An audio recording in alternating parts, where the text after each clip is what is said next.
ഇന്നൊരു unboxing video ആണ് കേട്ടോ. നമുക്ക് നോക്കാം. വേറെ ഒന്നല്ല കേട്ടോ, നമ്മൾ ചെറിയൊരു കുക്കർ ഫ്ലിപ്കാർട്ടിൽ നിന്ന് ഓർഡർ ചെയ്തിട്ടുണ്ടായിരുന്നു. പ്രസ്റ്റീജിന്റെ ആയിരുന്നു കേട്ടോ. ഇതാണ് നമ്മുടെ കുക്കർ വരുന്നത്.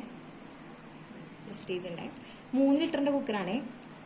അപ്പൊ ഫ്ലിപ്കാർട്ടിൽ ഇപ്പോൾ ഓഫറുകൾ നടക്കുന്നുണ്ട്. അപ്പോൾ മേടിക്കാൻ ആഗ്രഹമുള്ളവരൊക്കെ മേടിച്ചോളൂ. അതിന്റെ മൂടി വരുന്നത്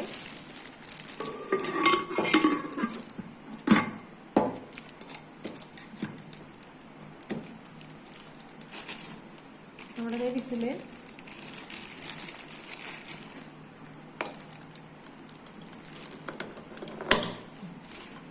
ഇതിന്റെ വാറന്റി കാർഡും വരുന്നുണ്ട് കേട്ടോ. അപ്പൊ പല കളേഴ്സിലുണ്ട് ഇത്. പക്ഷെ ഞാൻ ഓർഡർ ചെയ്തത് ഈ കളറാണ്. ഇത് നമുക്ക് ഇൻഡക്ഷനിലും വെക്കാം കേട്ടോ. പ്രസ്റ്റീജിന്റെ ആണ് നമ്മുടെ കുക്കർ. ഇത് ഓപ്പൺ ബോക്സ് ആണ് കേട്ടോ. അപ്പൊ അവർ വന്ന് ഓപ്പൺ ചെയ്യുമ്പോൾ തന്നെ നമ്മൾ എല്ലാ ഡീറ്റെയിൽസും കറക്റ്റ് ആണോ ചെക്ക് ചെയ്യണം. റിട്ടേൺ നമുക്ക് പോസിബിൾ അല്ല കേട്ടോ. അപ്പൊ ഇത് 3 ലിറ്ററിന്റെ കുക്കറാണ് ഞാൻ മേടിച്ചിരിക്കുന്നത്. പ്രസ്റ്റീജിന്റെ ആണ്. വാറന്റി കാർഡൊക്കെ ഉണ്ട്. പല കളേഴ്സിൽ അവൈലബിൾ ആണ്. ഞാൻ സെലക്ട് ചെയ്തതാണ്. ഇത് ഇൻഡക്ഷൻ കുക്കറിലും നമുക്ക് വെക്കാം കേട്ടോ.